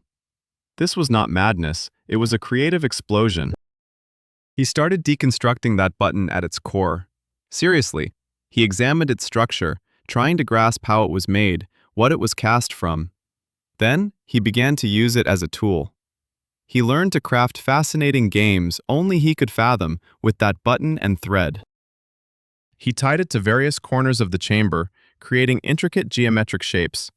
He made the button fly around the room, generating the illusion of movement when his eyelids began to twitch from boredom. He spun an entire story around that button. It transformed from a mere piece of plastic into an envoy from another planet. He named it, shared tales of his life with it, and even staged mini theatrical performances for it.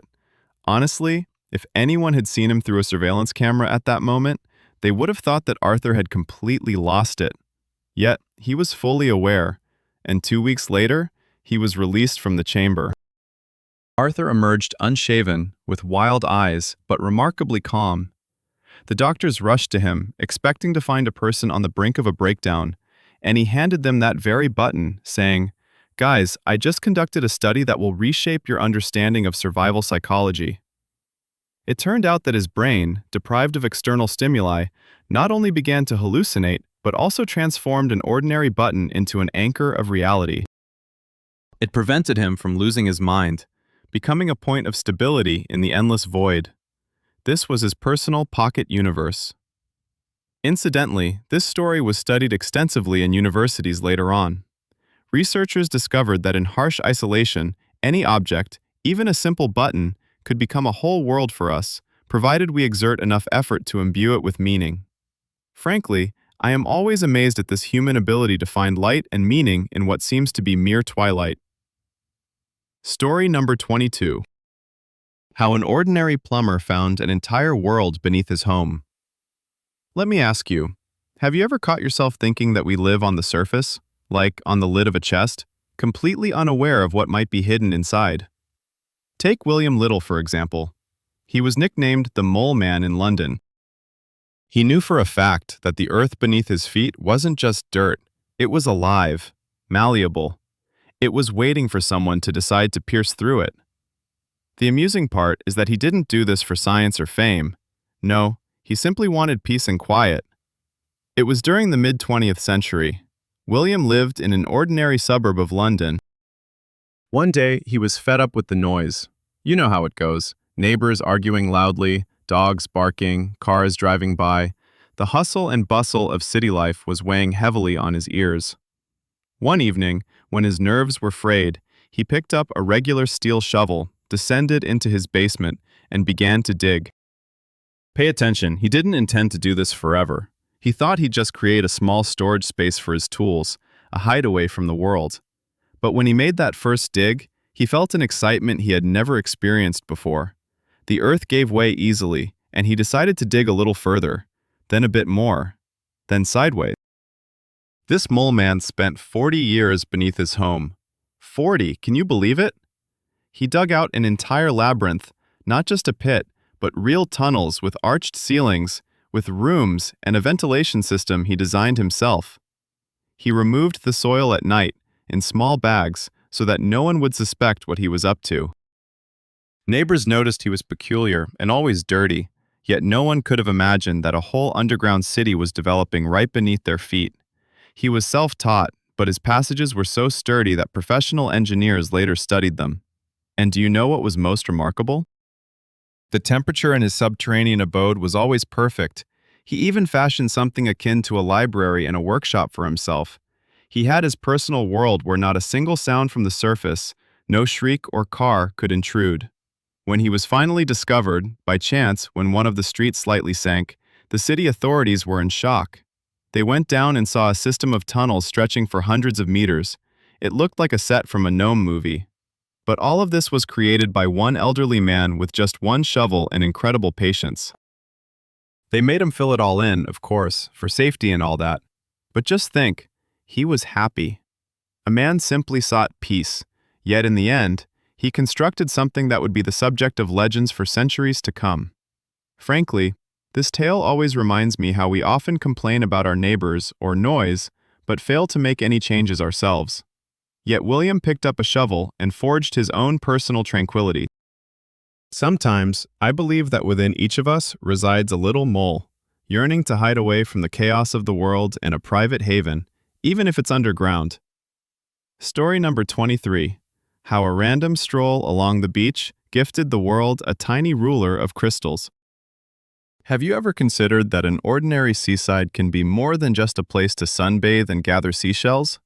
Occasionally, if you possess keen eyes and, let's say, a slightly obsessive mindset, the beach transforms into a genuine treasure trove. Here's a story about a man who, while walking along the shore in northern England, stumbled upon something that millions of people pass by without even glancing.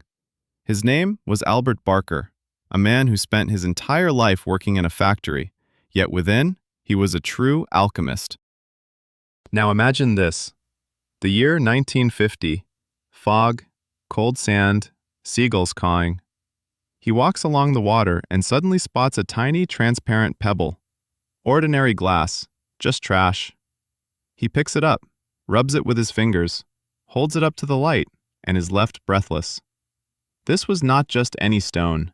It was an entire world encapsulated in a tiny crystal. Do you grasp what the deal was?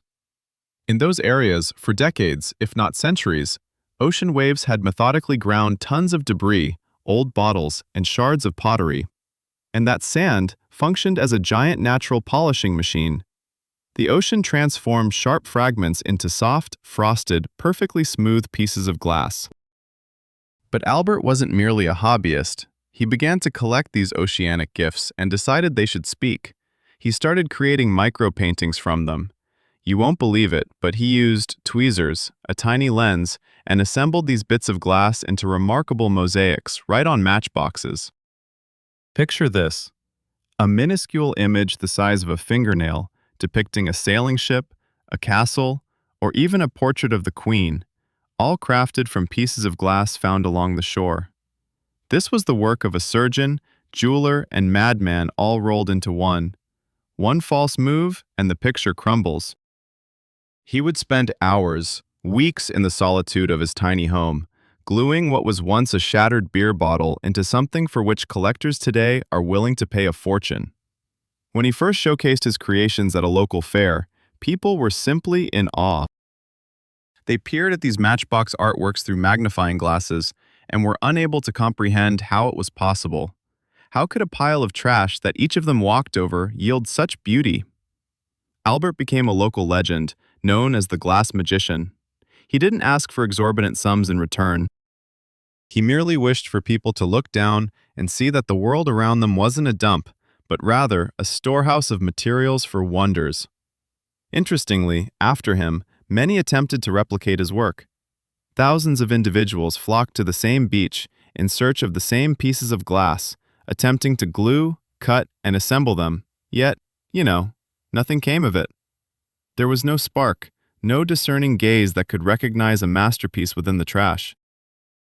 To be honest, this tale always reminds me that we often overlook incredible things because our minds are wired to seek the useful and valuable. We hunt for gold, diamonds, and success. Meanwhile, beauty is right beneath our feet, masquerading as broken glass and old fragments. Story number 24.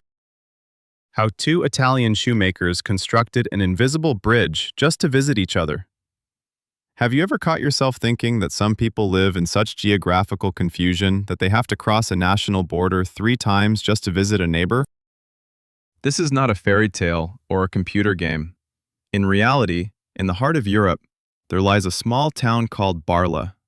It is divided between Belgium and the Netherlands, with borders running straight through living rooms, kitchens, and even children's beds. Can you imagine that absurdity? However, the story I want to share with you took place a bit earlier, when government officials hadn't yet erected barbed wire fences and put up signs. There lived 2 neighbors, 2 shoemakers, let's call them Pierre and Jan. Pierre resided on the Belgian side, while Jan lived on the Dutch side. A stream flowed between them, with planks laid across it to keep their feet dry. One day, after an especially rainy autumn, the stream overflowed, transforming into a true river, making it impossible to reach the neighbor. At that moment, Pierre had just run out of leather for soles, while Jan had a stash of excellent glue that was needed by both. They could have stayed home grumbling about the weather, but they were shoemakers, practical men. They looked at the map, at the stream, at each other, and decided to build a bridge. But not just any bridge, one that no customs officer in the world could contest. They built it themselves, by hand, from old oak planks salvaged from a nearby sawmill. Listen, it was a marvel of engineering thought, built on sheer stubbornness. They didn't merely connect the banks, they created a diplomatic bridge. In the middle of the bridge, they painted a thin white line and agreed that when one of them walked to the neighbor's side, he was officially leaving one country and entering another, as if passing through a passport control. They even introduced their own currency for crossing the bridge: 1 cup of freshly brewed coffee. Do you know how this transformed the town? Neighbors began to visit them just to see this marvel. Then they started asking for permission to build their own little bridges. A whole network of shoemaker bridges sprang up in Barl. People began to visit each other more often than they visited their own shops. It was a world where the border existed only in the mind and represented by a chalk line drawn on old boards. This continued for several years until one day the actual border guards showed up. They were, of course, shocked. They wanted to tear it all down, arrest the shoemakers for illegal border crossing, and establish proper border posts with booths. However, the residents of the city took to the streets. They formed a barrier around those bridges like a living shield. They proclaimed, "You may put up fences here, but you will never be able to stop us from being friends across the stream." Surprisingly, the authorities yielded. They realized that fighting against 2 cobblers who simply wanted to exchange leather for shoes was a futile endeavor.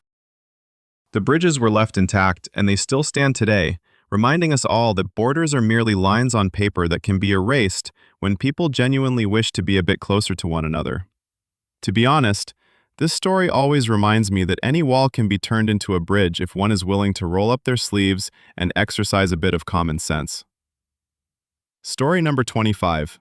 How an ordinary diver saved a cathedral by descending into a murky abyss. Listen, have you ever pondered what our world stands upon? We are accustomed to asphalt, concrete, and sturdy walls. But what if I told you that one of England's greatest architectural marvels, Winchester Cathedral, nearly turned into a pile of dust due to plain water and a couple of oak piles? Its salvation did not come from a great engineer with diplomas, but from a humble diver who spent half a year crawling along the bottom like a blind mole. This occurred in the early 20th century. The cathedral had stood for over 100 years, majestic and stone, while below it lay a swamp.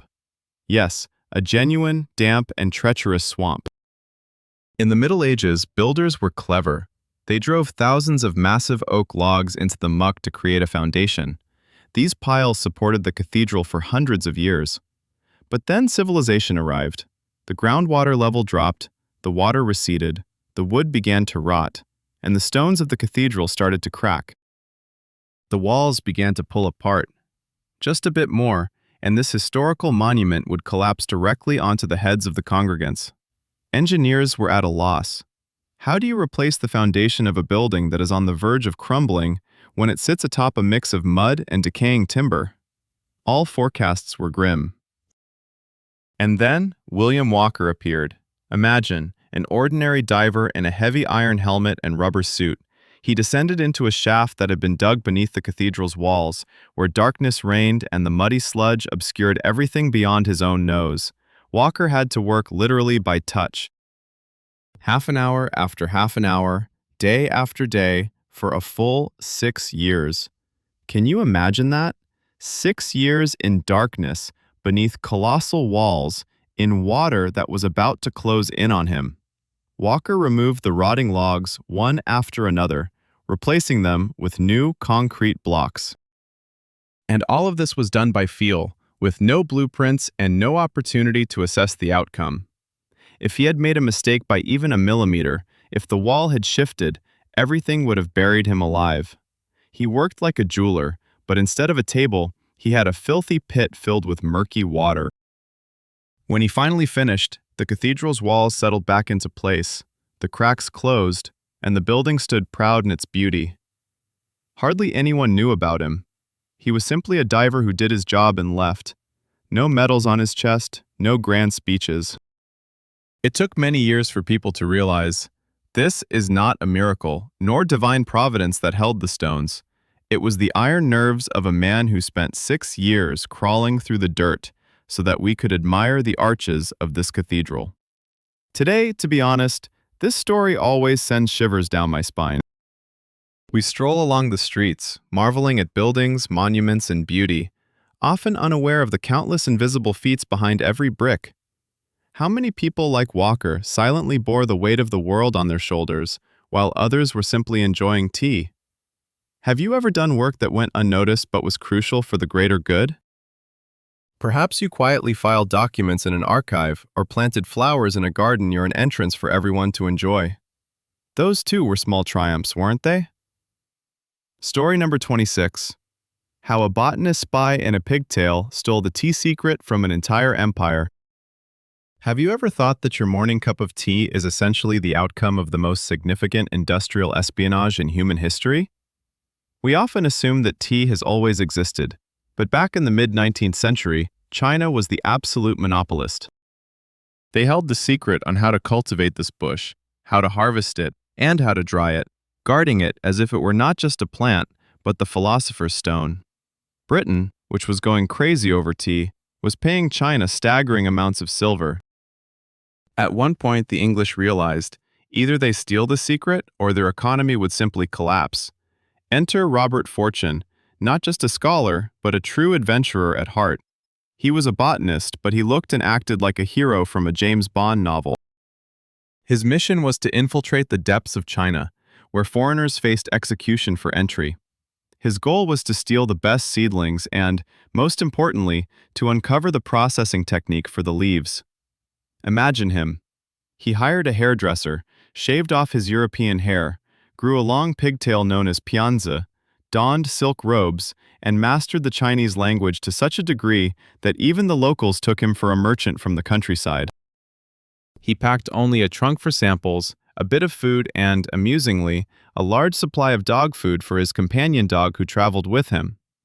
Picture this. He navigated through mountain passes, slept in shanties, endured terrible rice, and constantly feared discovery. If anyone had seen him carefully wrapping the tea seedlings at night to prevent them from freezing, he would have been executed on the spot. He collected seeds and enlisted local artisans who secretly showed him the processes of drying and fermentation. And how did he transport them? He packed the seedlings in special glass boxes, a sort of portable greenhouses, so they would survive the long sea journey around Africa.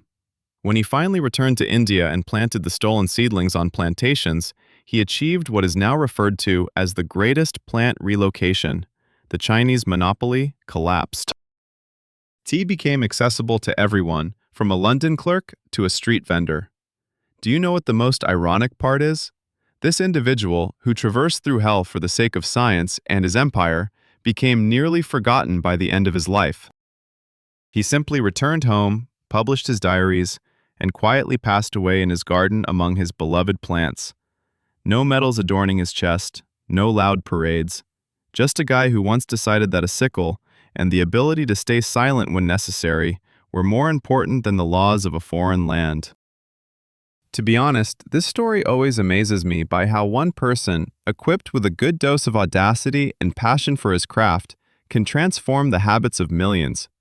Today, we don't even ponder why tea is so inexpensive and sold at every kiosk. Yet, behind each packet lies thousands of miles, risk, and one very persuasive invoice for a sickle. Story number 27. How a whole orchestra of old items rescued the village of Vanda from silence. Have you ever caught yourself thinking that life in the mountains, somewhere at an altitude of 4,000 meters, can be incredibly quiet? I mean the kind of silence that feels oppressive. A stillness that could drive anyone mad if they were born to the rhythm of a bustling city.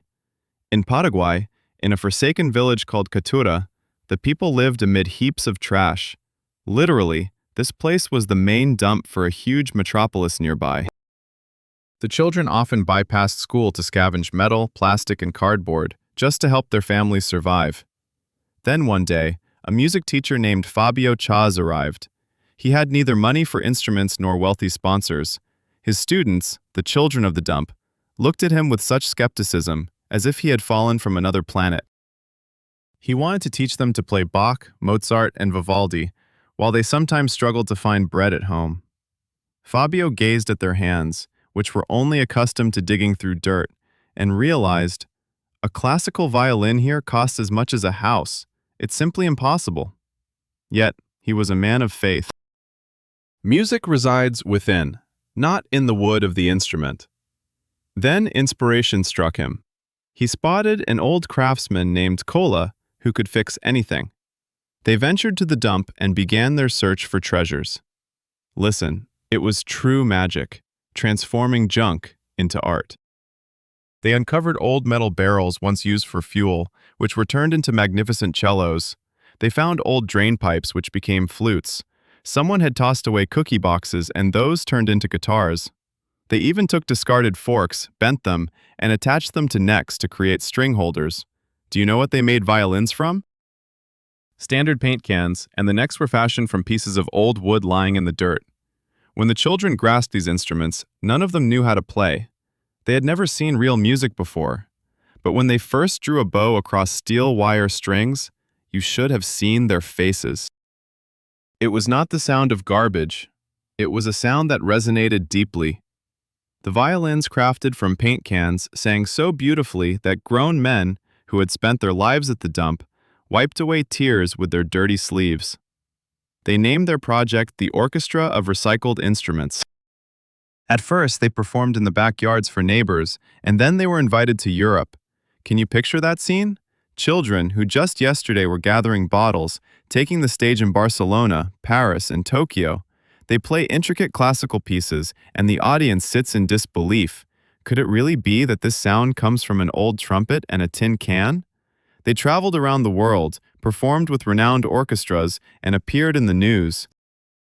But it's not just about them becoming stars. It's about the fact that Fabio gave them more than just music. He gave them hope. He demonstrated that it doesn't matter where you start.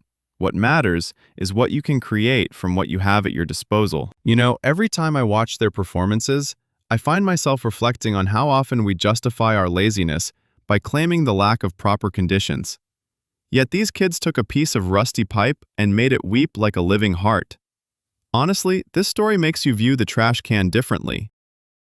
Have you ever faced a situation where you lacked resources for something important and you simply cobbled together a solution from what was lying around? Story number 28. How a pedantic apothecary taught humanity to understand the language of clouds. Have you ever caught yourself just standing and staring at the sky? You know, when clouds float by, taking on whimsical shapes, and you try to guess whether one looks like a dog or perhaps a dragon? We all do that, but until the early 19th century, people simply referred to clouds as mists or smoke. Nobody knew they were different. No one understood why some indicated rain, while others foretold a sunny day. Enter Luke Howard, a pharmacist from London. Picture a man who spends his days weighing powders, counting drops, and managing the order of vials. You'd think he's the most boring person in the world, but Luke was one of those who viewed the world as a vast system that needed organizing. While everyone else merely stared out the window, Luke began to keep a diary. Each day, regardless of the weather, he would note, "Today, fluffy tufts. Tomorrow, long threads. The day after, a solid gray blanket." He was a genuine fanatic for order. He decided that clouds should have names, not just any names, but precise scientific ones. He turned to Latin, a language that had a serious ring to it. He coined the term cumulus for those fluffy clouds that look like mountains of cotton. He created the word cirrus for thin feather-like clouds drifting high in the sky, and stratus for the layer that cloaks the sky in gray. Can you believe what he did? He gave us a language with which we could converse with the heavens. Before him, no one could say, "Oh, it's going to be cirrus today, so it will likely cool down by evening." He took chaos and transformed it into a table of classifications. But the funniest part is that when he published his work, the scientific community initially, well, how should I put it, didn't quite appreciate it. They thought, "Hey pharmacist, are you serious? Clouds? Why not write about something more significant?" But a couple of years later, everyone realized how brilliant it truly was. Sailors began to understand the weather, farmers started planning their crops, and scientists learned to predict storms. Howard unwittingly laid the groundwork for modern meteorology. He accomplished what had eluded philosophers for thousands of years. He systematized pure emptiness. Even when he gained fame, he did not abandon his pharmacy.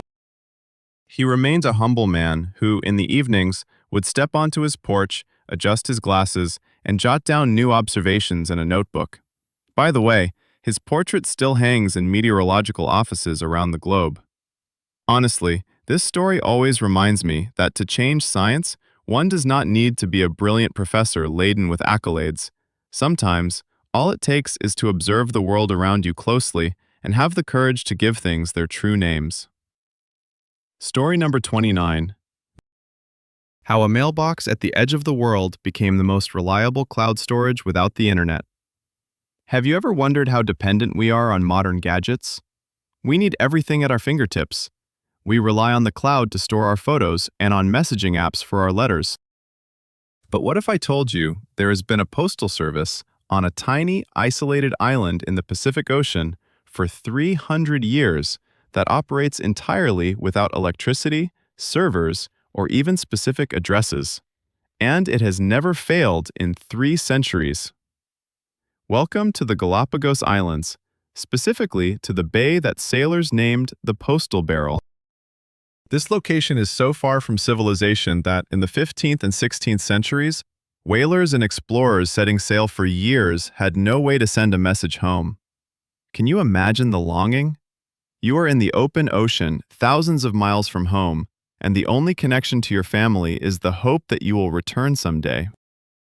Then, one of the captains decided to place an ordinary rough wooden barrel on the shore. He nailed it to a tree and left a letter inside. The concept was simple. If you passed by, peek into the barrel. If you see a letter addressed to your port or country, take it and promise that when you're there, you will personally drop it in the mailbox or hand it to the family. This was a system based purely on trust, crystal clear trust. No stamps, no seals, no guarantees that your envelope wouldn't rot from moisture or end up in the stomach of some bird. But imagine a sailor who hadn't seen his family for 2 years, taking someone else's letter, keeping it safe in his cabin, protecting it from rats and storms, and then, upon arriving in Liverpool or Lisbon, walking to the address and delivering the message to someone he doesn't even know. This was the most reliable cloud in the history of humanity. Thousands of letters passed through this barrel. People learned of births, weddings, and the fact that their loved ones were alive months after the letters had been written. This system became so sacred that even during the harshest wars, when pirates looted everything in sight, the postal barrel was never disturbed. It became an unwritten rule of the ocean: leave the mail alone. And the most amazing part is that this barrel is still there to this day. Certainly, now it primarily attracts tourists who leave postcards for each other, but the tradition continues. You can travel to the Galapagos Islands, drop a letter into the barrel, and there's a significant chance that some traveler from another country will take it, bring it back home, and drop it into an actual mailbox in your city. You know, there's something incredibly touching about that. Nowadays, we're in such a hurry that if a message doesn't get through in a single second, we start to panic. But there, at the edge of the world, people have relied on the kindness of strangers and patience for centuries, and it worked. Story number 30. How an entire forest in Utah became the oldest and largest organism on the planet. Have you ever strolled through a forest and thought that each tree there is an individual inhabitant, each with its own age, its own story, its own identity? We tend to think this way. This tree was planted by my father, that one by my grandfather, and the one over there is quite young. We see trees as if they are the neighbors living by our side. But what if I told you that there's a place where the entire vast forest is actually a single organism, literally? In Utah, high in the mountains, there exists a grove of quaking aspen known as pando, as scientists refer to it. At first glance, it appears to be a completely ordinary forest. Over 40 hectares of golden foliage, tens of thousands of slender trunks rustling in the wind. Beautiful, absolutely stunning. But here's the thing. If you were to take DNA samples from every tree in this grove, you would be astonished. They all share the exact same genetic code. Listen closely. They are not brothers, sisters, or even clones.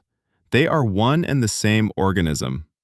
Imagine a massive network of roots extending deep underground. It's like a gigantic, intricate electrical circuit nourishing everything above. These roots spread across hectares, from which new trunks constantly sprout like some magical buds. When one trunk ages and falls, it doesn't die completely. Its roots continue to nourish the others, and right where the old one fell, a young sprout immediately emerges. This organism has been alive for, buckle up, 80,000 years. 80,000! Just imagine, when this forest began to grow, humanity hadn't even begun to think about building its first cities. It has survived ice ages, the fall of some civilizations, and the rise of others. It has witnessed the changing climate and the transformation of the continent. While we argue about what tomorrow will bring, Pando stands there, quietly rustling its leaves, observing how fleeting our hustle is. And the most incredible part is, it weighs around 6,000 tons. This is the heaviest living organism on Earth. Can you believe it? Not a whale, not an elephant, not a giant sequoia, but this humble aspen grove that simply decided, why should I reproduce by seeds when I can spread my roots and seize all the surrounding space?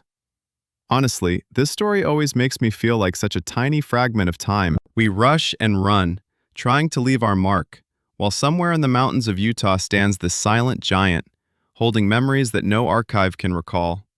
He did not construct skyscrapers, create currencies, or write books, yet he remains present. Every year, as autumn arrives, he adorns himself in gold, merely to remind us how crucial it is to sometimes ground ourselves and take root. By the way, have you ever pondered that, in essence, we are all very much like these trees? We too have shared roots. Our ancestors, our stories, our memories are passed down from generation to generation, even though we ourselves may have changed completely. It is precisely this that unites us as one, just like that magnificent forest. Isn't that so? Well, my dear friend, we have now reached the end of our 30th chapter in this series. We have traveled through the ages, ventured into underground deserts, roamed the seas, and even climbed mountains. I hope you discovered something today that will inspire you to view the world a little differently, with a spark of curiosity and a gentle smile. Please share in the comments which of these 30 stories resonated with you the most.